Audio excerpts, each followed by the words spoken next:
ಸಾಯಿರಾಮ್. ಆತ್ಮೀಯ ವೀಕ್ಷಕ ಬಾಂಧವರಿಗೆಲ್ಲ ಇವತ್ತಿನ ಜೀವನಾಮೃತ ಕಾರ್ಯಕ್ರಮಕ್ಕೆ ಸ್ವಾಗತ ಸುಸ್ವಾಗತ. ವೀಕ್ಷಕರೇ, ಕಳೆದ ಸಂಚಿಕೆಯಿಂದ ಹಾವು ಕಚ್ಚಿದಾಗ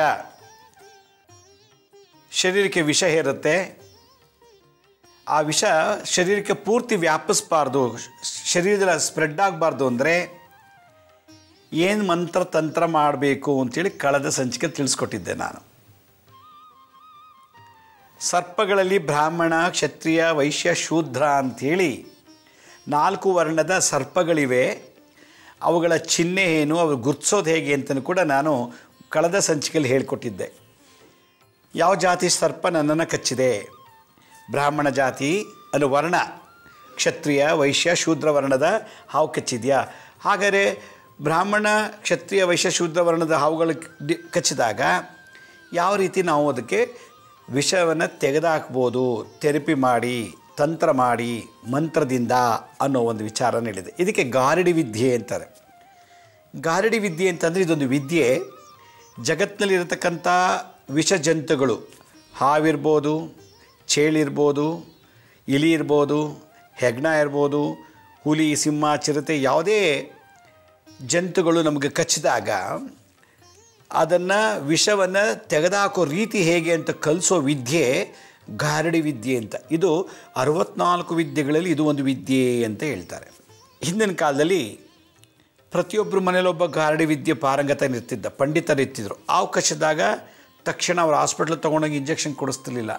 ಆಗಿನ ಕಾಲದಲ್ಲಿ ಏನಾರು ಹಾವು ಕಚ್ಚಿದ್ರೆ, ಚೇಳು ಕಚ್ಚಿಬಿಟ್ರೆ, ಯಾವುದಾದ್ರು ವಿಷ ಜಂತುಗಳು ಇನ್ಕ್ಲೂಡಿಂಗ್ ನಾಯಿನೂ ಕಚ್ಚಿಬಿಟ್ರೆ ತಕ್ಷಣ ಏನು ಮಾಡ್ತಿದ್ರು, ಅವ್ರಿಗೆ ಗೊತ್ತಂಥ ವಿದ್ಯೆಯಲ್ಲಿ ಅದಕ್ಕೆ ಔಷಧಿ ಮಾಡಿ ಮಂತ್ರತಂತ್ರಗಳಿಂದ ಗುಣ ಮಾಡ್ಕೊಂಬಿಡ್ತಾಯಿದ್ರು. ಮಾಡಿಕೊಂಡು 100 ವರ್ಷ 120 ವರ್ಷ ಎಲ್ಲ ಬದುಕ್ತಾಯಿದ್ರು. ಈಗ ಏನು ಮಾಡ್ತೀವಿ, ನಮಗೆ ರೋಡ್ಗೊಂದು ಕ್ಲಿನಿಕ್ ಇದೆ, ರೋಡ್ಗೊಂದು ಡಾಕ್ಟರ್ಗಳು ಸಿಗ್ತಾರೆ, ಏರಿಯಾಗೊಂದು 2-3 ಕ್ಲಿನಿಕ್ಗಳಿವೆ, ನರ್ಸಿಂಗ್ ಹೋಮ್ಗಳಿವೆ, ಹೈಟೆಕ್ ಹಾಸ್ಪಿಟ್ಲ್ ಇದೆ, ಮಲ್ಟಿ ಸ್ಪೆಷಾಲಿಟಿ ಹಾಸ್ಪಿಟ್ಲ್ಗಳಿವೆ. ತೊಗೊಂಡೋಗಿ ಅಡ್ಮಿಟ್ ಮಾಡಿಬಿಡ್ತೀವಿ. ಅವರು ವಿಷ ತೆಗೆಯೋ ಒಂದು ಇಂಜೆಕ್ಷನ್ನು ಕೊಟ್ಟು ಟ್ರೀಟ್ ಮಾಡಿ ನಮ್ಮನ್ನು ಉಳಿಸ್ಬಿಡ್ತಾರೆ. ಈ ಥರ ಫೆಸಿಲಿಟಿ ಆಗಿನ ಕಾಲದಲ್ಲಿ ಇರಲಿಲ್ಲ. ಆದ್ದರಿಂದ ಈ ಗಾರಡಿ ವಿದ್ಯೆಯನ್ನು ಟ್ರೈನ್ ಮಾಡ್ತಾರೆ ಸ್ಕೂಲಲ್ಲಿ, ಗುರುಕುಲದಲ್ಲೇ ಮಕ್ಕಳುಗಳಿಗೆ. ಹಾವು ಕಚ್ಚಿದಾಗ ಈ ರೀತಿ ಮಾಡಬೇಕಪ್ಪ, ಈ ರೀತಿ ಔಷಧಿ ಮಾಡಬೇಕು, ಈ ಮಂತ್ರ ಹೇಳಬೇಕು, ಈ ತಂತ್ರ ಮಾಡಬೇಕು ಅಂಥೇಳಿ ಗುರುಕುಲದಲ್ಲೇ ಮಕ್ಕಳಿಗೆ ಗಾರಡಿ ವಿದ್ಯೆಯನ್ನು ಕಲಿಸ್ತಾರೆ. ಈ ಗಾರಡಿ ವಿದ್ಯೆ ಭಾಳ ವಿಶೇಷ. ಇವತ್ತಿನ ಕಾಲದಲ್ಲಿ ಹಲವಾರು ಊರುಗಳಲ್ಲಿ, ಹಳ್ಳಿಗಳಲ್ಲಿ ಪ್ರಾಣಿಗಳು ಪುರಪ್ರವೇಶ ಮಾಡ್ತಾಯಿವೆ.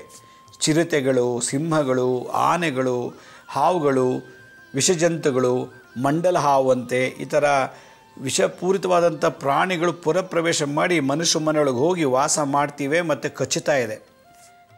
ಇದೇ ಥರ ಆಗಿನ ಕಾಲದಲ್ಲಿ ಇತ್ತು. ಯಾಕಂದರೆ ಕಾಡುಗಳಲ್ಲಿ ವಾಸ ಮಾಡ್ತಿದ್ರು, ಗುಡ್ಡಗಳಲ್ಲಿ, ಬೆಟ್ಟಗಳಲ್ಲಿ ವಾಸ ಮಾಡ್ತಿದ್ರು. ಅವರ ಸೇಫ್ಟಿಗೋಸ್ಕರ ಈ ವಿದ್ಯೆ ಪ್ರತಿಯೊಬ್ಬರು ಕಲ್ತ್ಕೋತಾ ಇದ್ರು ಅಂತ ಹೇಳ್ತಾರೆ.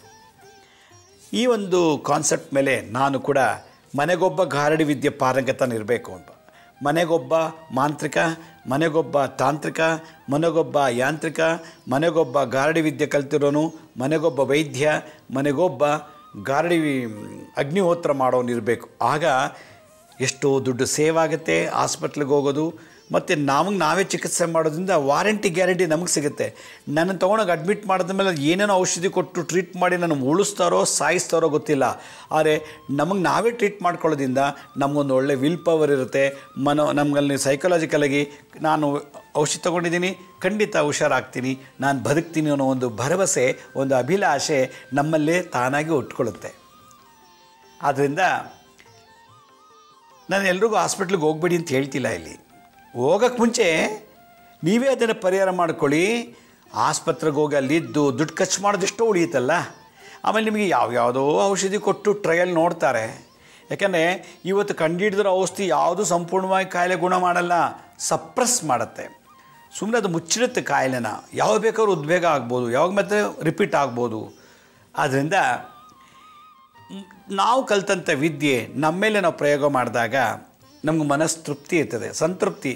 ಅರೆ ಸಾಯ್ತೀನೋ ಬಿಡ್ತೀನೋ, ಒಟ್ಟಿನಲ್ಲಿ ಈ ಥೆರಪಿ ಮಾಡಿಕೊಂಡೆ, ಇಲ್ಲಿ ಕಚ್ಚಿತ್ತು, ನಾನು ಔಷಧಿ ಹಾಕ್ಕೊಂಡಿದ್ದೀನಿ ಅನ್ನೋ ಒಂದು ದೃಢವಾದಂಥ ಮನೋಸಂಕಲ್ಪ, ನಾನು ವಾಸಿ ಆಗ್ತೀನಿ ಒಂದು ಅಫರ್ಮೇಷನ್ ನಮ್ಮಲ್ಲಿ ಉತ್ಪತ್ತಿಯಾಗುತ್ತೆ. ಆದ್ದರಿಂದ ಈ ಗಾರಡಿ ವಿದ್ಯೆ ಮನೇಲಿ ಎಲ್ಲರೂ ಕಲ್ತ್ಕೋಬೇಕು ಅನ್ನೋ ವಿಚಾರದಲ್ಲೇ ಈ ಒಂದು ಎಪಿಸೋಡ್ಸ್ ಮಾಡ್ತಾಯಿದ್ದೀನಿ ಕಳೆದ ವಾರದಿಂದ. ಯಾಕೆಂದರೆ ನನಗೆ 2-3 ಜನ ಪತ್ರ ಬರೆದು 4 ಸಲ ಹಾವು ಕಚ್ಚಿತು ಅಂತೆಲ್ಲ ಪತ್ರ ಬರೆದಿದ್ದಾರೆ.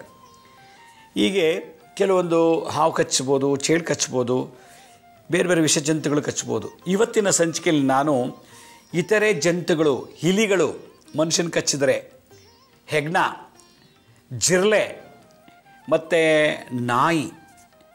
ನಾಯಿಗಳು ಕಚ್ಚಿದಾಗ, ಬೇರೆ ಯಾವುದೇ ಅನ್ಯ ಪ್ರಾಣಿಗಳಿಂದ ನಮಗೆ ಕಚ್ಚಿದಾಗ ತಕ್ಷಣ ಅದನ್ನು ಪರಿಹಾರ ಮಾಡ್ಕೊಳ್ಳೋ ಕಾನ್ಸೆಪ್ಟನ್ನ ನಾನು ಇವತ್ತಿನ ಸಂಚಿಕೆಯಲ್ಲಿ ಹೇಳ್ಕೊಡ್ತೀನಿ. ಅಂದರೆ ಇಲಿಗಳು, ನಾಯಿಗಳು, ಜಿರಳೆಗಳು ಮಲಗಿದ್ದಾಗ ಮನೇಲಿ ಸಿಕ್ಕಾಬಿಟ್ಟು ಜಿರಳೆ ಕಚ್ಚಿದ್ರೆ ಸಾಯಲ್ಲ, ಗಾಯ ಮಾಡಿಬಿಡುತ್ತೆ.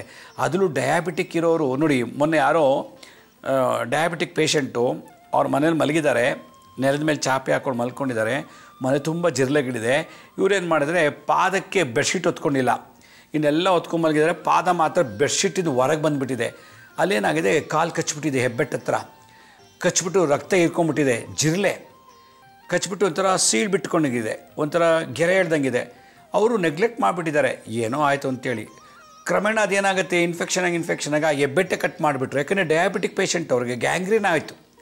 ಹೋಗ್ತಾ ಇನ್ನು 6 ತಿಂಗಳಲ್ಲಿ ಆ ಪೂರ್ತಿ ಕಾಲು ಹಿಂಬಡಿವರೆಗೂ ಕಟ್ ಮಾಡಿಬಿಟ್ರು, ಹೀಲ್ವರೆಗೂ ಹೊಟ್ಟೋಯ್ತು. ಈಗ ಅವ್ರಿಗೆ ಹೀಲ್ವರೆಗೂ ಕಾಲಿಲ್ಲ, ಬಲಭಾಗದ ಕಾಲು. ಜಿರಳೆ ಕಚ್ಚಿಬಿಟ್ರೆ ಇಲಿ ತನ್ನ ನೆಲನೇ ಕೊರಿಯುತ್ತದು, ಗೋಡೆನೇ ಕೊರಿಯುತ್ತೆ.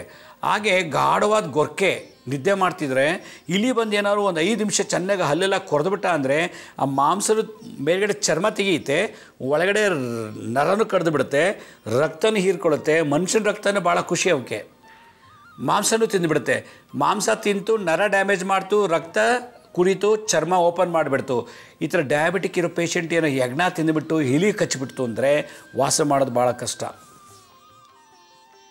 ಆದ್ದರಿಂದ ಈ ಇಲಿಗಳು, ಹುಚ್ಚು ನಾಯಿಗಳಲ್ಲಿ 2. ಒಂದು ಸಾಕಿದ ನಾಯಿ ಕಚ್ಚಿದ್ರೆ ಏನಾಗುತ್ತೆ, ಬೀದಿ ನಾಯಿ ಕಚ್ಚಿದ ಹೆಂಗಾಗುತ್ತೆ, ಬೀದಿ ನಾಯಲ್ಲಿ ಹುಚ್ಚಿಡ್ದಿರೋಂಥದ್ದು. ಆ ನಾಯಿ ಕಚ್ಚಿದಾಗ ಯಾವ ರೀತಿ ವಿಷಗಳ ನಮ್ಮ ಬಾಡಿಗೆ ಆಕ್ರಮಿಸುತ್ತೆ ಅನ್ನೋ ವಿಚಾರವನ್ನು ಗಾರಡಿ ವಿದ್ಯೆಯಲ್ಲಿ ಹೇಳಿದ್ದಾರೆ. ಆದ್ದರಿಂದ ಇವತ್ತು ಇಲಿ, ಜಿರಳೆ, ನಾಯಿಗಳು, ಹುಚ್ಚು ನಾಯಿ ಇರ್ಬೋದು, ಸಾಕದ ನಾಯಿ ಇರ್ಬೋದು, ಬೀದಿ ನಾಯಿ ಇರ್ಬೋದು, ಯಾವುದೇ ನಾಯಿ ಕಚ್ಚಿದ್ರೂ ಕೂಡ ಅದ್ರ ವಿಷ ನಮಗೆ ಶರೀರಕ್ಕೆ ಹರಡಬಾರ್ದು. ಹುಚ್ಚು ನಾಯಿ ಕಚ್ಚಿದ್ರೆ, ಅಥವಾ ಸಾಕಿರೋ ನಾಯಿ ಕಚ್ಚಿಬಿಟ್ರೆ, ಅಥವಾ ನಾರ್ಮಲ್ ನಾಯಿ ಬೀದಿಲಿರ್ತದೆ, ಅದಕ್ಕೆ ಹುಚ್ಚಿಡ್ದಿಲ್ಲ, ಬೀದಿಲಿ ವಾಸ ಮಾಡ್ತಿರ್ತದೆ, ಆ ನಾಯಿ ಕಚ್ಚಿಬಿಟ್ರೆ ಏನು ಮಾಡಬೇಕು ಅನ್ನೋ ಪ್ರಶ್ನೆ. ಅಥವಾ ಬೇರೆ ಇಲಿ, ಹೆಗ್ಣಗಳು ಕಚ್ಚಿಬಿಟ್ರೆ, ಜಿರಳೆಗಳು ಕಚ್ಚಿದ್ರೆ. ಈಗ ನಾಯಿ ಬಗ್ಗೆ ಮಾತಾಡ್ತೀನಿ. ಹೆಗ್ಣಗಳು ಅಷ್ಟೇ. ನಾವು ಪೂರ್ವ ಜನ್ಮದಲ್ಲಿ ಹೆಗ್ಣಗಳು ಸತ್ತೋಗಲಿ, ಜಿರಳೆಗಳು ಸಾಯಲಿ ಅಂತ ಔಷಧಿ ಕೆಮಿಕಲ್ಸ್ ಇಟ್ಟಿದ್ರೆ, ಬೋಂಡದಲ್ಲಿ ವಿಷ ಇಡ್ತೀವಿ ಇಲಿಗಳು ಬರದೇ ಇರಲಿ ಅಂತ, ಜಿರಳೆಗಳು ಬರದೇ ಇರಲಿ ಅಂತ ಸ್ಪ್ರೇ ಮಾಡ್ತೀವಿ ಕೆಮಿಕಲ್ಸ್ನ. ಈ ಥರದ್ದೆಲ್ಲ ಮಾಡಿ ನಾವು ಸತ್ತೋಗಿದ್ರೆ ಈ ಜನ್ಮದಲ್ಲಿ ಆ ದ್ವೇಷಗಳು ಇಟ್ಕೊಂಡಿರ್ತದಂತೆ, ನಾವು ಯಾವುದೋ ಒಂದು ರೂಪದಲ್ಲಿ ಬಂದು ಒಂದು ಸಲ ಕಚ್ಚೋಗುತ್ತೆ ಅಂತ ಹೇಳುತ್ತೆ. ಅಂದರೆ ಕ್ರಿಮಿಕೀಟಗಳಿಗೆ ವಿಷಚೂರ್ಣ ಪ್ರಯೋಗಾದಿ ದೋಷ ಮಾಡಿದರೆ ಈ ಜನ್ಮದಲ್ಲಿ ಇಲಿಗಳು, ಜಿರಳೆಗಳು ನಮ್ಗೆ ಕಚ್ಚುತ್ತೆ ಅಂಥೇಳಿ. ಒಂದು ಹೆಣ್ಣು ನಾಯಿ, ಗಂಡು ನಾಯಿ ಸಂಭೋಗ ಮಾಡುವಾಗ, ಸೆಕ್ಸ್ ಮಾಡುವಾಗ ಅದಕ್ಕೆ ಕಲ್ಲಲ್ಲಿ ಹೊಡೆಯೋದು, ಅಥವಾ ಅದನ್ನು ನೋಡ್ತಾ ನಿಂತ್ಕೊಂಡು ಟೀಕೆ ಮಾಡಿದ್ದೇ ಆಗಿದ್ದರೆ ಜನ್ಮದಲ್ಲಿ, ಈ ಜನ್ಮದಲ್ಲಿ ಅದು ಹುಚ್ಚು ನಾಯಿ ನಮಗೆ ಕಚ್ಚುತ್ತೆ ಅಂತ ಹೇಳ್ತಾರೆ. ಇಲ್ಲಿ ಗಾರಡಿ ವಿದ್ಯೆ ಅಂತ, ಅದರಲ್ಲಿ ಕರ್ಮಸಿದ್ಧ ಅಂತ ಹೇಳುತ್ತೆ. ಒಂದು ಹೆಣ್ಣು ನಾಯಿ, ಒಂದು ಗಂಡು ನಾಯಿ ಸೆಕ್ಸ್ ಮಾಡ್ತಾ ಇರ್ತದೆ. ಆಗ ಅದಕ್ಕೆ ಹೇ ಅಂತೇಳಿ ಎದುರಿಸಿ ಅದಕ್ಕೆ ಕಲ್ಲು ಹೊಡೆಯೋದು, ಅದು ಆ ಜಾಗ ಬಿಟ್ಟು ಹೋಗುವಂತ ಓಡಿಸೋದು, ಇಲ್ಲ ಅದು ಸಂಭೋಗ ಮಾಡುವಾಗ ಒಂದು ಹೆಣ್ಣು ನಾಯಿ, ಗಂಡು ನಾಯಿ ತನ್ನ ಸಂಭೋಗ ಸದ್ದಿದಾಗ ನಗತಾ ಟೀಕೆ ಮಾಡ್ತಿತ್ತು ಅಂತಂದರೆ, ಎರಡಲ್ಲಿ ಯಾವ್ದಾದ್ರು ಒಂದು ನಾಯಿ ನೆಕ್ಸ್ಟ್ ಬರ್ತದೆ ನಿಮ್ಗೆ ಕಚ್ಚುತ್ತೆ ಅಂತ ಹೇಳ್ತಾರೆ. ಹುಚ್ಚು ನಾಯಿ ಕಚ್ಚೋದು ಅಂತ. ಸಾಕಿರೋ ನಾಯಿ ಕಚ್ಚಿಬಿಡ್ತು ಅಂತ ಇಟ್ಕೊಳ್ಳಿ. ಸಾಕಿರೋ ನಾಯಿ, ಈಗ ನಾನೊಂದು ನಾಯಿ ಸಾಕಿದ್ದೀನಿ, ಯಾರಿಗೋ ಕಚ್ಚಿಬಿಡುತ್ತೆ, ನನಗೆ ಕಚ್ಚಿಲ್ಲ. ಸಾಕಿರೋ ನಾಯಿ ಬೀದಿಲಿ ಹೋಗ್ತಿರೋ ಒಬ್ಬರು ಕಚ್ಚಿಬಿಡುತ್ತೆ ಅಂತಂದರೆ, ಪೂರ್ವ ಜನ್ಮದಲ್ಲಿ ಅವನು ಏನಾದ್ರು ದ್ವೇಷ ಅಸೂಯೆಗಳಿಂದ ತೊಂದರೆ ಕೊಟ್ಟಿದ್ರೆ ಈ ಜನ್ಮದಲ್ಲಿ ನಾಯಿಯಾಗಿರ್ತಾನೆ ಒಬ್ಬ. ಈಗ ನಾನು ಜನ್ಮದಲ್ಲಿ ಒಬ್ಬ ವ್ಯಕ್ತಿಗೆ ತುಂಬ ದ್ವೇಷ ಅಸೂಯೆ ಮಾಡಿರ್ತೀನಿ, ತುಂಬ ಆರೋಪಗಳನ್ನು ಹೊರಿಸಿರ್ತೀನಿ, ಇಲ್ಲದ ಸಲ್ಲದ ಆರೋಪಗಳು ಮಾಡಿರ್ತೀನಿ, ಇದನ್ನು ನೊಂದು ಅವನು ಸತ್ತೋಗಿರ್ತಾನೆ, ಅವನು ನಾಯಿಯಾಗಿರ್ತಾನೆ ಈ ಜನ್ಮದಲ್ಲಿ ಅಂತ ಇಟ್ಕೊಳ್ಳಿ. ನಿಮ್ಮನ್ನು ಕಾಣುತ್ತೆ ನೋಡಿ, ಪ್ರಾಣಿಗಳಿಗೆ ಪೂರ್ವ ಜನ್ಮದ ನೆನಪಿರುತ್ತೆ, ಭೂತಕಾಲ, ವರ್ತಮಾನ ಕಾಲ, ಭವಿಷ್ಯತ್ ಕಾಲ. ನಾಯಿಗಳಿಗೆ ಯಾವಾಗ ಭೂಕಂಪ ಆಗುತ್ತೆ, ಯಾವಾಗ ಸುನಾಮಿ ಬರುತ್ತೆ, ನಾಯಿಗಳಿಗೆ ಭೂತ ಪ್ರೇತಗಳು ಕಾಣುತ್ತೆ, ನಾಯಿಗಳಿಗೆ ಎಲ್ಲ ಥರ ಚಿಂತನೆಗಳು ಗೊತ್ತಾಗುತ್ತೆ. ಆದರೆ ಮಾತಾಡೋಕ್ಕೆ ಬರಲ್ಲ, ಹೇಳೋಕ್ಕೆ ಬರಲ್ಲ. ಇನ್ನು ಓದ್ ಜನ ನನಗೆ ತೊಂದರೆ ಕೊಟ್ಟಿದ್ದವನು ಈಗ ಬರ್ತದೆ ನೋಡಂತ ಪಟ್ಟಂತೂ ಕಚ್ಚಿಬಿಡುತ್ತೆ ಸಾಕದ ನಾಯಿ. ಇನ್ನೊಂದು ಬೀದಿ ನಾಯಿ.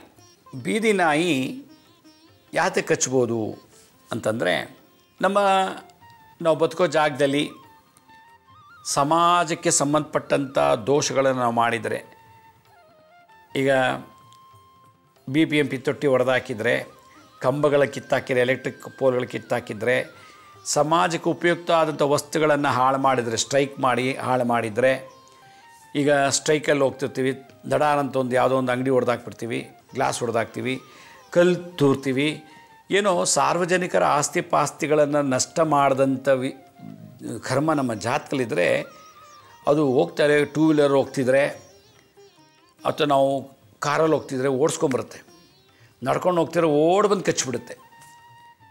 ಬಂದು ಕಚ್ಚಿಬಿಡುತ್ತೆ. ಹೀಗೆ ಸಮಾಜದಲ್ಲಿ ನಾವು ದೊಡ್ಡ ಕೃತ್ಯಗಳನ್ನು, ಅನ್ಯಾಯಗಳನ್ನು ಮಾಡಿದರೆ, ಉದಾಹರಣೆಗೆ ಒಂದು ಸರ್ಕಲಲ್ಲಿ ಒಂದು ಸ್ಟ್ಯಾಚ್ಯೂ ಹಾಕಿರ್ತೀವಿ ಅಂತ ಇಟ್ಕೊಳ್ಳಿ, ಅದನ್ನು ಹೊಡೆದಾಕ್ಬಿಟ್ಟಿರ್ತೀನಿ ಓದ್ಜಮ್ದಲ್ಲಿ ನಾನು ಸ್ಟ್ರೈಕ್ ಮಾಡುವಾಗ, ಏನೋ ಒಂದು ಧ್ವಂಸ ಮಾಡಿರ್ತೀನಿ ಗಲಾಟೆಯಲ್ಲಿ. ಆ ಥರ ದೋಷಗಳೇನಾಯಿತು ಅಂತಂದರೆ ಕೆಲವು ಬೀದಿ ನಾಯಿಗಳು ನಮ್ಮನ್ನು ಓಡಿಸ್ಕೊಂಬಂದು ಕಚ್ಚುತ್ತೆ ಅಂತ ಹೇಳುತ್ತೆ ಗಾರ್ಡಿ ವಿದ್ಯೆಯಲ್ಲಿ. ಆದ್ದರಿಂದ ನೋಡಿ, ಮನುಷ್ಯ ಯಾವತ್ತೂ ಕೆಟ್ಟದ್ದು ಮಾಡಬಾರ್ದು ಅಂತ ನಮ್ಮ ಕರ್ಮಸಿದ್ಧ ಅಂತ ಹೇಳುತ್ತೆ. ಒಳ್ಳೆ ಕರ್ಮಗಳು ಮಾಡ್ತಾ ಇಲ್ಲಿ ನಿಮ್ಗೆ ಪರಿಸರನೂ ಇದು ಮಾಡುತ್ತೆ. ಎಷ್ಟೋ ನೀವು ಒಳ್ಳೆ ಕರ್ಮ ಮಾಡಿದರೆ ನಾಯಿ ನಿಮ್ಮನ್ನು ಬಂದು ಪ್ರೀತಿಸುತ್ತೆ, ಗೌರವಿಸುತ್ತೆ, ನಿಮ್ಮನ್ನು ಆಶ್ರಯ ಕೊಡುತ್ತೆ, ಮತ್ತು ನಾಯಿ ನಿಮ್ಗೆ ಸಪೋರ್ಟ್ ಮಾಡುತ್ತಂತೆ. ನಾನು ಸಮಾಜಕ್ಕೆ ಹಾನಿ ಮಾಡಿದರೆ, ಸಮಾಜಕ್ಕೆ ಕೆಲವು ದಾಂಧೆಗಳನ್ನು ಮಾಡಿದರೆ, ನಾಯಿ ಇವನು ಇಂಥದ್ದೆಲ್ಲ ಮಾಡಿದ್ದ ಓದ್ಜಮ್ದಲ್ಲಿ, ಇವನಿಗೆ ಬರ್ತಾ ಇದ್ದಾನೆ ಅಂತೇಳಿ ಓಡಿ ಬಂದು ಕಚ್ಚಿಬಿಡುತ್ತೆ. ಅವ್ನು 2 ವೀಲರ್ ಹೋಗ್ತಿರೋ ಸಾಕು, ಹೋಗಿ ಬಂದು ಹಿಂದೆ ಬಂದು ಕಚ್ಚಿಬಿಡುತ್ತದೆ. ಅವ್ನು ಕಾರಲ್ಲಿ ಹೋಗ್ತಿರ್ಕೊಂಡು ಓಡಿಸ್ಕೊಂಬರುತ್ತೆ. ಅವನು ಇವತ್ತೆಲ್ಲ ನಾಳೆ ಅವ್ನು ಕಚ್ಚುತ್ತೆ ಯಾವುದಾದ್ರು ನಾಯಿ. ಯಾಕೆಂದರೆ ನಾಯಿಗಳು ಗೊತ್ತಾಗುತ್ತೆ ನಾವು ಎಂಥವು ವ್ಯಕ್ತಿಗಳು ಅಂತೇಳಿ. ನಾಯಿಗಳಿಗೆ ಓದ್ಜಮ್ದಲ್ಲಿ ನಮ್ಮ ಸಂಬಂಧ, ಓದ್ಜಮ್ದಲ್ಲಿ ನಮ್ಮ ಸ್ನೇಹಿತ ಆಗಿದ್ದ, ಓದ್ಜಮ್ದಲ್ಲಿ ನಮ್ಮ ಅಪ್ಪ ಆಗಿದ್ದ, ಓದ್ಜಮ್ದಲ್ಲಿ ಇವಳು ಅಮ್ಮ ಆಗಿದ್ಲು, ಎಲ್ಲ ವಿಷಯ ಗೊತ್ತಿರ್ತದೆ. ಅದಕ್ಕೆ ಭೂತಕಾಲ, ವರ್ತಮಾನ ಕಾಲ, ಭವಿಷ್ಯತ್ ಕಾಲವೂ ಕೂಡ ಅರಿಯೋ ಶಕ್ತಿ ಪ್ರಾಣಿಗಳಿಗಿವೆ. ಪ್ರಾಣಿಗಳಿಗೆ ಶಕುನ ಗೊತ್ತಾಗುತ್ತೆ, ಮಳೆ ಯಾವಾಗ ಬರುತ್ತೆ, ಸುನಾಮಿ ಯಾವಾಗ ಬರುತ್ತೆ, ಭೂಕಂಪ ಯಾವಾಗ ಬರುತ್ತೆ ಅಂತ ಭವಿಷ್ಯತ್ ಕಾಲ ಗೊತ್ತಾಗುತ್ತೆ. ಆಮೇಲೆ ಈ ಮನೆ ಯಜಮಾನ ಯಾವಾಗ ಸತ್ತೋಗ್ತಾನೆ, ಅವನೇನೋ ಸತ್ತೋಗ್ತಾನೆ, ದಿನಾ ರಾತ್ರಿ ಅಳುತ್ತೆ ಮನೆ ಮುಂದೆ. ಅವರಲ್ಲಿ ಯಾರು ಸಾಯ್ತಾರಂದರೆ ಅದು ದಿನಾ ಹೋಗಿ ಮನೆ ಮುಂದೆ ಕೂತ್ಕೊಂಡು ಅಳುತ್ತೆ, ಯಾಕಂದ್ರೆ ಸತ್ತೋಗ್ತಾನೆ ನಾಳೆ ನೆಕ್ಸ್ಟ್ ವೀಕಲ್ಲಿ ಅಂತ. ಹಾಗೆ ಪ್ರಾಣಿಗಳಿಗೆ ಭವಿಷ್ಯತ್ ಕಾಲ ಚೆನ್ನಾಗಿ ಗೊತ್ತಿರುತ್ತೆ, ಭೂತಕಾಲ ಗೊತ್ತಿರುತ್ತೆ, ವರ್ತಮಾನ ಕಾಲ ಗೊತ್ತಾಗುತ್ತೆ. ಕೆಲವು ನಾಯಿಗಳು ದುಷ್ಟಶಕ್ತಿಗಳನ್ನು ರೆಕಗ್ನೈಸ್ ಮಾಡಿ ಬೊಗಳುತ್ತೆ ಮತ್ತು ಒಳಗೆ ಬಿಡಲ್ಲ. ಭೂತ ಪ್ರೇತ, ಶಾಕಿನಿ ಡಾಕಿನಿ ಈ ಥರದ್ದೆಲ್ಲ. ಕೆಲವು ನಾಯಿಗಳಿಗೆ ಸ್ಮೆಲ್ಲಿಂದ ಕೆಲವು ವಸ್ತುಗಳನ್ನು ಗ್ರಹಿಸಿಬಿಟ್ಟು ಅದನ್ನು ಪತ್ತೆ ಹಚ್ಚುತ್ತೆ. ಅಷ್ಟು IQ ಅದಕ್ಕೆ ಕೊಟ್ಟಿದ್ದಾನೆ ಭಗವಂತ. ಅದರಿಂದ ಪ್ರಾಣಿಗಳಲ್ಲಿ ಇಲಿಗಳು ಮತ್ತು ನಾಯಿಗಳು, ಯಾವುದೇ ರೀತಿಯ ವಿಷ ಜಂತುಗಳು, ಅನ್ಯ ಜಂತುಗಳು, ಯಾವುದೇ ಜಂತುಗಳು ನಮ್ಮನ್ನು ಯಾವುದೋ ರೂಪದಲ್ಲಿ ಬಂದು ಮಲಗಿದ್ದಾಗ, ಕೂತಾಗ, ನಿಂತಾಗ, ಸ್ನಾನ ಮಾಡುವಾಗ ಅಥವಾ ಇನ್ನೇ ಯಾವುದೇ ರೂಪದಲ್ಲಿ ಬಂದು ನಮ್ಮನ್ನು ಕಚ್ಚಿದ್ರೆ ತಕ್ಷಣ ನಾವು ಗಾಬರಿಯಾಗಿ ಹಾರ್ಟ್ ಅಟ್ಯಾಕ್ ಆಗೋದು ಬೇಡ. ಅದಕ್ಕೆ ಪ್ರತಿಯೊಬ್ಬರಲ್ಲೊಂದು ಮನೋ ಸಂಕಲ್ಪ ಇರಬೇಕು. ಏನಂತ, ಏನೇ ಕಚ್ಚಿರೋ ಅದಕ್ಕೊಂದು ಪರಿಹಾರ ಇದೆ, ನಾನು ಪರಿಹಾರ ಮಾಡ್ಕೊಂಡು ಬದುಕ್ತೀನಿ ಅನ್ನೋ ಒಂದು ಸ್ಟೇಟ್ಮೆಂಟ್ನ ನೀವು ಮನಸ್ಸಲ್ಲಿ ಮೆಲುಕು ಹಾಕ್ತಿದ್ರೆ ಅದೇ ಹೀಲ್ ಮಾಡಿಬಿಡುತ್ತೆ. ಸ್ವಾಭಾವಿಕವಾಗಿ ನೀವು ಚಿಂತನೆ ಮಾಡ್ತೀರ, ಅದೇ ನಿಮಗೆ ಆಟೋಮೆಟಿಕ್ಕಾಗಿ ಹೀಲ್ ಮಾಡ್ತಾ ಹೋಗುತ್ತೆ. ನಮ್ಮ ಅಫರ್ಮೇಷನ್ ಅಂದ್ರೇನು, ನಾನು ಕಚ್ಚಿದೆ ಏನೂ ಆಗಲ್ಲ, ಚೆನ್ನಾಗಿರ್ತೀನಿ, ನಾನು ಗುಣಮುಖ ಆಗ್ತೀನಿ, ನಾನು ಕಚ್ಚಿಬಿಟ್ಟಿದೆ ನನಗೇನೂ ಆಗಲ್ಲ, ಗುಣಮುಖವಾಗ್ತೀನಿ, ಆರಾಮಾಗಿರ್ತೀನಿ, ಚೆನ್ನಾಗಿರ್ತೀನಿ ಅಂಥೇಳಿ ಒಂದು 10 ಸಲ ಹೇಳ್ಕೊಂಬಿಡ್ತು ಅಂತಂದರೆ ಡಿಕ್ಲೇರ್ ಮಾಡ್ಕೋಬೇಕು ನಮಗೆ ನಾವೇ. ಆಗ ಒಳಗಡೆ ಎಲ್ಲ ಸೆಲ್ಸು, ಮಾಲಿಕ್ಯೂಲ್ಸು, ಟಿಶ್ಯೂಸು, ಆರ್ಗನ್ಸು ಎಲ್ಲವೂ ಕೂಡ ಸೆಲ್ಫ್ ಹೀಲ್ ಆಗ್ತಾ ಹೋಗುತ್ತದೆ. ಆ ಸೆಲ್ಫ್ ಹೀಲಿಂಗೇ ಆಗಬೇಕು ಅಂದರೆ ನಮ್ಮಲ್ಲಿ ಒಳ್ಳೆಯ ಸಂಕಲ್ಪ ಆಗಬೇಕು, ಮನೋಸಂಕಲ್ಪ. ಅದಕ್ಕೆ ಅಫರ್ಮೇಷನ್ ಅಂತಾರೆ. ಈಗ ಯಾವುದೋ ಹುಚ್ಚು ನಾಯಿ ಇರ್ಬೋದು, ಬೀದಿ ನಾಯಿ ಇರ್ಬೋದು, ಸಾಕಿದ ನಾಯಿ ಇರ್ಬೋದು, ಇಲಿ ಹೆಗ್ಡೆಗಳಿರ್ಬೋದು, ಜಿರಳೆಗಳಿರ್ಬೋದು, ಕಚ್ಚಿದಾಗ ನೀವು ಏನು ಮಾಡಬೇಕು, ನೀವೇ ಫಸ್ಟ್ ಏಡ್ ಮಾಡ್ಕೋಬೇಕು. ಹಾಸ್ಪಿಟ್ಲಿಗೆ ಹೋಗೋಕ್ಕೆ ಮುಂಚೆ ಏನು ಮಾಡಬೇಕು, 3 ಮನೆ ಮದ್ದನ್ನು ನಾನು ನಿಮ್ಗೆ ತಿಳಿಸ್ಕೊಡ್ತೀನಿ. ಒಂದು ನೀವೇ ಸ್ವತಃ ಮಾಡ್ಕೊಂಡು ನಿಮ್ಮ ಮನೇಲಿ ಇರೋವಂಥದ್ದೇ, ನಾನು ಹೊಸ್ದಾಗಿ ತೊಗೊಂಬನಿ ಎಲ್ಲೂ ಎಲ್ಲೋ ಇರೋದನ್ನು ಹುಡ್ಕೊಂಡು ತೊಗೊಂಬನ್ನಿ ಅಂತ ಹೇಳ್ತಿಲ್ಲ. ನಿಮ್ಮ ಮನೇಲಿರೋದನ್ನೇ ಯೂಸ್ ಮಾಡಿ ಅದಕ್ಕೆ ಮದ್ದು ಮಾಡಬೇಕು. ಮದ್ದು ರೆಡಿ ಮಾಡೋದು ಹೇಗೆ ಅಂತ ಹೇಳ್ತೀನಿ. ಬೆಲ್ಲ ತೊಗೊಳ್ಳಿ. ಬೆಲ್ಲ ಒಂದು 5-6 ಗ್ರಾಮ್ನಷ್ಟು ಬೆಲ್ಲ, ಒಂದು ತುಂಡು ಬೆಲ್ಲ ಚೆನ್ನಾಗಿ ಪುಡಿ ಮಾಡಿ ಅದಕ್ಕೆ ಔಡ್ಲೆಣ್ಣೆ ಅಂದರೆ ಹರಳೆಣ್ಣೆ. ನಾವು ತಲೆಗೆಲ್ಲ ಮೈಗೆಲ್ಲ ಹಚ್ಕೊಂಡು ಮಾಡ್ತೀವಿ, ಹಬ್ಬಗಳಲ್ಲಿ ಯುಗಾದಿಲೆಲ್ಲ ಮೈಗೆಲ್ಲ ಹಚ್ಕೋತೀವಿ ನೋಡಿ, ಹರಳೆಣ್ಣೆ. ಅದಕ್ಕೆ ಔಡ್ಲೆಣ್ಣೆ ಅಂತಾರೆ ಉತ್ತರ ಕರ್ನಾಟಕದಲ್ಲಿ. ಬೆಲ್ಲನ ಪುಡಿ ಮಾಡಿಬಿಟ್ಟು ಅದಕ್ಕೆ ಔಡ್ಲೆಣ್ಣೆ ಸಮವಾಗಿ ಹಾಕಿಬಿಟ್ಟು ಅದು ಸ್ವಲ್ಪ ಈ ಬಿಳಿ ಎಕ್ಕದ ಗಿಡದ ಹಾಲು ಹಾಕಬೇಕು. 5-6 ತೊಟ್ಟು ಬೆಲ್ಲದ ಪುಡಿ, ಔಡ್ಲೆಣ್ಣೆ, ಬಿಳಿ ಎಕ್ಕದ ಗಿಡದ ಹಾಲು ಎರಡು ಚೆನ್ನಾಗಿ ಮಿಕ್ಸ್ ಮಾಡಿಬಿಟ್ಟು ಅದನ್ನು ಹರಿದುಬಿಟ್ಟು ಹಚ್ಚಬೇಕು. ಎಲ್ಲಿ ಕಚ್ಚಿದೋ ಆ ಜಾಗಕ್ಕೆ, ಇಲಿ ಆಗಲಿ, ಹೆಗ್ಣ ಆಗಲಿ, ನಾಯಿ ಆಗಲಿ, ಅಥವಾ ಬೇರೆ ಯಾವುದೇ ವಿಷ ಜಂತುಗಳಾಗಿರಲಿ. ಇನ್ನೊಂದ್ಸಲ ಹೇಳ್ತೀವಿ, ಬೆಲ್ಲ ಒಂದು ತುಂಡು, ಚಿಕ್ಕದೊಂದು ತುಂಡು ಬೆಲ್ಲಕ್ಕೆ ಬಿಳಿ ಎಕ್ಕದ ಹಾಲನ್ನು ಹಾಕಬೇಕು. ಒಂದು 5-6 ತೊಟ್ಟು ಔಡ್ಲೆಣ್ಣೆ ಸ್ವಲ್ಪ ಮಿಕ್ಸ್ ಮಾಡಿ ಆಯಿಂಟ್ಮೆಂಟ್ ಥರ ಮಾಡಿಬಿಟ್ಟು ಎಲ್ಲಿ ಕಚ್ಚಿದೋ ಆ ಜಾಗಕ್ಕೆ ಕ್ಲೀನಾಗಿ ಲೇಪನ ಮಾಡಬೇಕು. ಒಂದು ಮನೆಮದ್ದು. ಎರಡನೇದು ಈ ಸಾಸಿವೆ, ನಾವು ಸಾಂಬಾರ್ಗೆ ಹಾಕ್ತೀವಲ್ಲ ಸಾಸಿವೆ ಒಂದು 5 ಗ್ರಾಮು. ಹೊಂಗೆ ಬೀಜದ ಸಿಗುತ್ತೆ, ಹೊಂಗೆ ಬೀಜ ಅಂಥೇಳಿ, ಹೊಂಗೆ ಮರದ ಬೀಜ ಎಲ್ಲ ಕಡೆ ಅಂಗಡಿ ಸಿಗುತ್ತೆ, ಗ್ರಂಥಿಗೆ ಅಂಗಡಿಯಲ್ಲಿ. ಹೊಂಗೆ ಬೀಜನ ಪುಡಿ ಮಾಡಬೇಕು.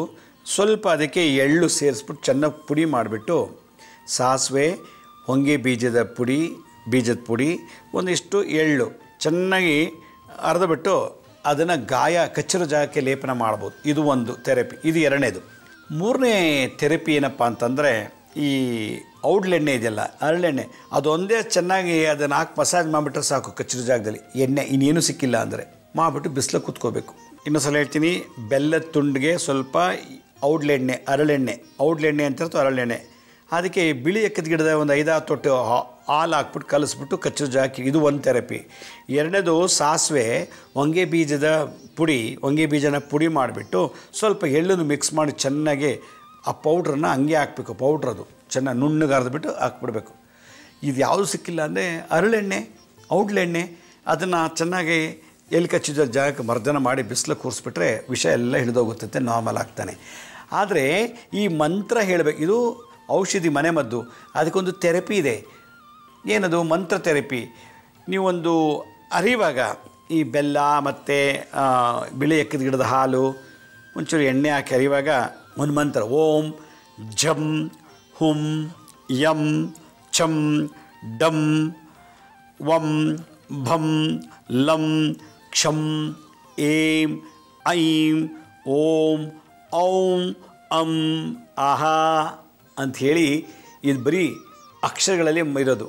ಇದಿಷ್ಟನ್ನು ಹೇಳ್ತಾ ಅರಿಬೇಕು. ಆ ಔಷಧಿ ಕಲಿಸ್ಬಿಟ್ಟು ಏನು ಮಾಡಬೇಕು, ಕಚ್ಚಿರೋ ಜಾಗ ಹಚ್ಚಬೇಕು. ಅದೇ ಥರ ಸಾಸಿವೆ ತೊಗೊಳ್ಳಿ, ಇಲ್ಲ ಹೊಂಗೆ ಬೀಜದ ಪುಡಿ, ಎಳ್ಳು 3 ಮಿಕ್ಸ್ ಮಾಡಿ ಪೌಡ್ರ್ ಥರ ಎಲ್ಲ ಕೊಟ್ಬಿಟ್ಟು ಚೆನ್ನಾಗಿ ಪೌಡ್ರ್ ಆದಮೇಲೆ ಮಂತ್ರ ಹಾಕಿ, ಓಂ ಝಂ ಹುಂ ಯಂ ಚಂ ಡಂ ವಂ ಭಂ ಲಂ ಕ್ಷಂ ಏಂ ಐಂ ಓಂ ಔಂ ಅಂ ಆಹಾ ಅಂಥೇಳಿ ಅದು ತೆಗೆದು ಆ ಕಚ್ಚಿರೋ ಜಾಗಕ್ಕೆ ಹಚ್ಬಿಟ್ರೆ ಆ ವಿಷಯ ಎಲ್ಲ ಎಳೆದೋಗುತ್ತಂತೆ. ಇದೆಲ್ಲ ಆದಮೇಲೆ ತಂತ್ರ ಮಾಡಬೇಕು. ಒಂದು ಕಬ್ಬಿಣದ ರಾಡ್ ತೊಗೋಬೇಕು. ಆ ಕಬ್ಬಿಣದ ರಾಡ್ ತೊಗೊಂಡು ತಲೆಯಿಂದ ಮೇಲಕ್ಕೆ ಈ ಮಂತ್ರ ಹೇಳಬೇಕು.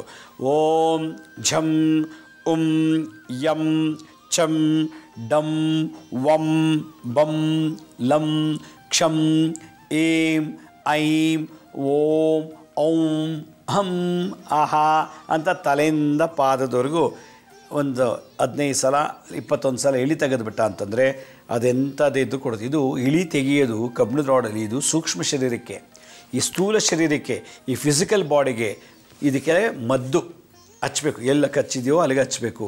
ಮಂತ್ರ ಅವನ ಬಾಯಲ್ಲೂ ಹೇಳಿಸ್ಬೇಕು. ಹೇಳೋಂಗಿದ್ರೆ ಹೇಳಪ್ಪ, ಓಂ ಝಂ ಹುಂ ಯಂ ಛಂ ಡಂ ವಂ ಬಂ ಲಂ ಕ್ಷಂ ಏಂ ಐಂ ಓಂ ಔಂ ಹಂ ಅಹ ಅಂತ ಇದನ್ನು ಹೇಳಿಸಿದ್ರೆ ಆ ಸೌಂಡ್ ಥೆರಪಿನ ಮಂತ್ರದ ಅಲೆಗಳಿಂದ, ಆ ಮಂತ್ರದಿಂದ ಬಂದಂಥ ಅಲೆಗಳಿಂದ ಅವನು ಈಚೆಯಲ್ಲಿ ಮಲಮೂತ್ರದಲ್ಲಿ ವಿಸರ್ಜನೆ ಆಗುತ್ತೆ ವಿಷ ಅಂತ ಹೇಳ್ತಾರೆ. ಇದು ಹಿಂದಿನ ಕಾಲದಲ್ಲಿ ಹೈಟೆಕ್ ಹಾಸ್ಪಿಟ್ಲ್ ಇರಲಿಲ್ಲ. ಆಗ ಇದನ್ನು ಮಾಡಿ ಜನನ ಬದುಕಿಸ್ತಾಯಿದ್ರು. ನಾನು ಹೇಳಿದೆಲ್ಲ ಮನೆಯಲ್ಲೇ ಸಿಗುತ್ತೆ. ಸಾಸಿವೆ, ಎಳ್ಳು, ಹೊಂಗೆ ಬೀಜದ ಗ್ರಂಥಿಗೆ ಅಂಗಡಿಲಿ ತರಬೇಕು. ಇಲ್ಲ ಔಡ್ಲೆಣ್ಣೆ, ಹರಳೆಣ್ಣೆ ನಾವು ಯಾವುದು ತಲೆಗೆ ಹಚ್ಕೊಳ್ಳೋಕೆ ಇಟ್ಕೊಂಡಿರ್ತೀವಿ. ಮತ್ತು ನಾವು ಇದು ಬೆಲ್ಲ ಮನೇಲಿರುತ್ತೆ, ಎಣ್ಣೆನೂ ಇರುತ್ತೆ. ಬಿಳಿ ಎಕ್ಕದ ಗಿಡ ಅಲ್ಲಿ ಫುಟ್ಪಾತಲ್ಲಿ ಅಲ್ಲಿ ಪಾರ್ಕಲ್ಲಿ ಬೆಳೆದಿರುತ್ತೆ. ಒಂದು ತಕ್ಷಣ ಹೋಗಿ ಒಂದು 5-10-15 ಎಲೆ ಕಿತ್ಕೊಂಡು ಅದ್ರಲ್ಲಿ ಬರೋ ಎಣ್ಣೆನ ಹಾಲನ್ನ ಎಲೆಯಲ್ಲಿ ಬರೋದು ಹಾಲನ್ನ ಅದಕ್ಕೆ ಹಾಕ್ಬಿಟ್ಟು ಕಳಿಸ್ಬಿಟ್ಟ ಅಂತಂದರೆ ಏನು ದೊಡ್ಡ ಸಾಹಸನೇ ಇಲ್ಲ. ನೀವು ಹಾಸ್ಪಿಟ್ಲಿಗೆ ಹೋಗಿ ಅಡ್ಮಿಟ್ ಆಗಿ ಅವನು ಗ್ಲುಕೋಸ್ ಬಾಟ್ಲ್ ಕೊಟ್ಟು ಇಂಜೆಕ್ಷನ್ ಕೊಟ್ಟು 1-2 ದಿನ ಇಟ್ಕೊಂಡು ಕಡೆಯಿಂದ ಮಿನಿಮಮ್ ಅಂದರೆ 5,000-10,000 ರೂಪಾಯಿ ಬಿಲ್ ಮಾಡ್ತಾರೆ. ಕಮ್ಮಿ ಅಂದರೆ ಬೇರೆ ಕಡೆ ಇನ್ನೂ ಜಾಸ್ತಿ ಮಾಡ್ತಾರೆ. ಆದ್ದರಿಂದ ಈ ಗಾಡಿ ವಿದ್ಯೆಯನ್ನು ಕಲಿಬೇಕು. ಮನೆಗೊಬ್ಬ ಗಾಡಿ ವಿದ್ಯೆ ಪಾರಂಗತನ ಇರಬೇಕು. ಒಬ್ಬೊಬ್ಬ ವಿದ್ವಾಂಸ ಮನೇಲಿರಬೇಕು. ನಾನು ಆಗಾಗ ಹೇಳ್ತೀನಿ, ಮನೆಗೊಬ್ಬ ಮಾಂತ್ರಿಕ, ಮನೆಗೊಬ್ಬ ತಾಂತ್ರಿಕ, ಮನೆಗೊಬ್ಬ ಯಾಂತ್ರಿಕ, ಮನೆಗೊಬ್ಬ ಅಗ್ನಿಹೋತ್ರಿ, ಮನೆಗೊಬ್ಬ ವೈದ್ಯ, ಮನೆಗೊಬ್ಬ ಗಾಡಿ ವಿದ್ಯೆಯಲ್ಲಿರುವಂಥ ಪಂಡಿತರಿದ್ದಾಗ ನಿಮ್ಮ ಜೀವನದಲ್ಲಿ ಎಷ್ಟೋ ದುಡ್ಡನ್ನ ಸೇವ್ ಮಾಡ್ತೀರಿ ಮತ್ತು ನಿಮ್ಮ ಹತ್ರ ಜನ ಭಾಳ ಜನ ಬರ್ತಾರೆ. ನೀವು ಅವ್ರ ಪಾಲಿಗೆ ವೈದ್ಯೋ ನಾರಾಯಣ. ಅವನು ಈ ಹಾವು ಕಚ್ಚಿಸ್ಕೊಂಡವರು, ಇಲಿ ಕಚ್ಚಿಸ್ಕೊಂಡವರು, ನಾಯಿ ಕಚ್ಚಿಸ್ ನಿಮ್ಮ ಹತ್ರ ಬಂದು ಟ್ರೀಟ್ಮೆಂಟ್ ತೊಗೊಂಡು ಅವ್ರಿಗೆ ಅವ್ರ ಭಾಗಕ್ಕೆ ನೀವೇ ದೇವರು. ವೈದ್ಯೋ ನಾರಾಯಣ, ನೀವೇ ಅವ್ರಿಗೆ ನಾರಾಯಣ. ಅದರಿಂದ ಎಲ್ಲರೂ ಕೂಡ ಈ ವಿದ್ಯೆಯನ್ನು ಕಲಿಬೇಕು. ಏಕೆಂದರೆ ಇದು ನಮ್ಮ ಸನಾತನ ಧರ್ಮದಲ್ಲಿ ಋಷಿಮುನಿಗಳು ಆವತ್ತಿನ ಕಾಲದಲ್ಲಿ ಭಾಳಷ್ಟು ಜನ ರಿಸರ್ಚ್ ಮಾಡಿ ಈ ಥರದ್ದೆಲ್ಲ ರಿಸರ್ಚ್ ಮಾಡಿ ಗುಣಪಡಿಸಿ ಇದು ಕರೆಕ್ಟ್ ಔಷಧಿ, ಇದು ನಿಜವಾದ ಗ್ಯಾರಂಟಿ ಔಷಧಿ ಅಂತೇಳಿ ಡಿಕ್ಲೇರ್ ಮಾಡಿ ಗ್ರಂಥಗಳಲ್ಲಿ ಉಲ್ಲೇಖನ ಮಾಡಿ ನಮ್ಮಂಥವ್ರು ಕೊಟ್ಟೋಗಿದ್ದಾರೆ. ಆದರೆ ಇದನ್ನು ನಾವು ಬಳಸದೆ ವೆಸ್ಟರ್ನೈಸ್ಡ್ ಆಗಿಬಿಟ್ಟಿದ್ದೀವಿ. ಇವತ್ತವರೆಗೂ ನಾನು ಗಾಡಿ ವಿದ್ಯೆ ಬಗ್ಗೆ ವಿಷಯ ತಿಳಿಸ್ಕೊಟ್ಟೆ. ಬಹುಶಃ ಎಲ್ಲ ಎಪಿಸೋಡ್ಸ್ ನಿಮಗೆ ಅನುಕೂಲ ಆಗ್ಬೋದು ಆಪತ್ತು ಕಾಲದಲ್ಲಿ ಅಂತ ಹೇಳ್ತಾ, ನಮ್ಮ ಹಳೆ ಸಂಚಿಕೆನ ಯಾರು ನೋಡೋಕ್ಕಾಗಿಲ್ಲವೋ ನಮ್ಮ ಶಿರಡಿ ಸಾಯಿ ಭಿಕ್ಷಾ ಕೇಂದ್ರ ಮತ್ತು ಹೆಲ್ತ್ ಸೈನ್ಸ್ ಅಂತ 2 ಯೂಟ್ಯೂಬ್ ಚಾನಲ್ ಇದೆ. ಇದ್ರ ಜೊತೆಗೆ SSBK ಜ್ಞಾನೋದಯ ಅಂತ ಒಂದು ಮ್ಯೂಸಿಕ್ ಚಾನಲ್ ಇದೆ. 3ಕ್ಕೂ ಸಬ್ಸ್ಕ್ರೈಬ್ ಮಾಡ್ಕೊಳ್ಳಿ. ಪಕ್ಕದಲ್ಲಿರೋ ಬೆಲ್ ಬಟನ್ ಪ್ರೆಸ್ ಮಾಡಿ, ನೋಡೋದ್ಮೇಲೆ ಲೈಕ್ ಅನ್ನೋ ಬಟನ್ ಪ್ರೆಸ್ ಮಾಡಿ. ಆಮೇಲೆ ಆ ಲಿಂಕನ್ನು ನಿಮ್ಮ ಬಂಧು ಮಿತ್ರರಿಗೆ ವಾಟ್ಸಪ್ ಮುಖಾಂತರ ಇಮೇಲ್ ಮುಖಾಂತರ ಶೇರ್ ಮಾಡಿ. ಗುರುಜಿ ಲಕ್ಷ್ಮೀ ಶ್ರೀನಿವಾಸ್ ಅಂತೇಳಿ ಫೇಸ್ಬುಕ್ಕಲ್ಲಿ ಒಂದು ಅಕೌಂಟ್ ಇದೆ, ಅಲ್ಲೂ ನಿಮಗೆ ಭಾಳಷ್ಟು ಇನ್ಫಾರ್ಮೇಷನ್ ಸಿಗುತ್ತೆ. ಮತ್ತು ಅಪಾಯಿಂಟ್ಮೆಂಟ್ಸ್ ಬೇಕಿದ್ದರು www.lakshmisrinivas.in ಅಂತ ಅದಕ್ಕೆ ಲಾಗಿನ್ ಆಗಿ ಯಾವ ಡೇಟು ಯಾವ ಟೈಮಿಗೆ ನೀವೇ ಬುಕ್ ಮಾಡ್ಕೊಳ್ಳಿ. ಯಾರು ಪ್ರಶ್ನೆ ಕೇಳಬೇಕೋ ಅವರೇ ಸ್ವತಃ ಬಂದರೆ ಒಳ್ಳೆಯದು. ಬರಬೇಕಾದ್ರೆ ಜಾತಕ ಇದ್ದರೆ ಜಾತಕ ತೊಗೊಂಬನ್ನಿ. ಜಾತಕ ಇಲ್ಲ ಅಂದರೂ ಪರವಾಗಿಲ್ಲ, ಇಲ್ಲ ಅಂದರೆ ಏನೂ ಮಾಡೋಕ್ಕಾಗಲ್ಲ. ಕೆಲವರಿಗೆ ಪಿಟ್ಸು, ಕ್ಯಾನ್ಸರು ಮತ್ತು ಲಕ್ವಾ, ಏಡ್ಸು ಈ ಥರದ್ದೆಲ್ಲ ಕೆಲವು ಕಾಯಿಲೆಗಳಿರ್ತದೆ. ಅದಕ್ಕೆ ಏನಕ್ಕೆ ಬಂತು, ಅದಕ್ಕೆ ಮೆಡಿಕಲ್ ಹಾಸ್ಟೆಲ್ ಏನು ಪರಿಹಾರ ಇದೆ ಅನ್ನೋದು ಕೂಡ ತಿಳಿಸೋಕ್ಕೆ ಅನುಕೂಲ ಆಗುತ್ತೆ ನಿಮ್ಮ ಮೆಡಿಕಲ್ ರಿಪೋರ್ಟ್ ತೊಗೊಂಬಂದರೆ. ಇಷ್ಟು ಹೇಳ್ತಾ ಇವತ್ತಿನ ಸಂಚಿಕೆಯನ್ನು ಮುಗಿಸ್ತಾ ಇದ್ದೀನಿ. ಇದೇ ರೀತಿ ನಾಳಿನ ಸಂಚಿಕೆಯಲ್ಲಿ ಮತ್ತೊಂದು ವಿಶೇಷವಾದಂಥ ಮಾಹಿತಿಯನ್ನು ತಮ್ಮನ್ನು ಭೇಟಿ ಮಾಡ್ತೀನಿ. ಅಲ್ಲಿವರೆಗೂ ನನ್ನ ನಮಸ್ಕಾರ. ಸಾಯಿರಾಮ್.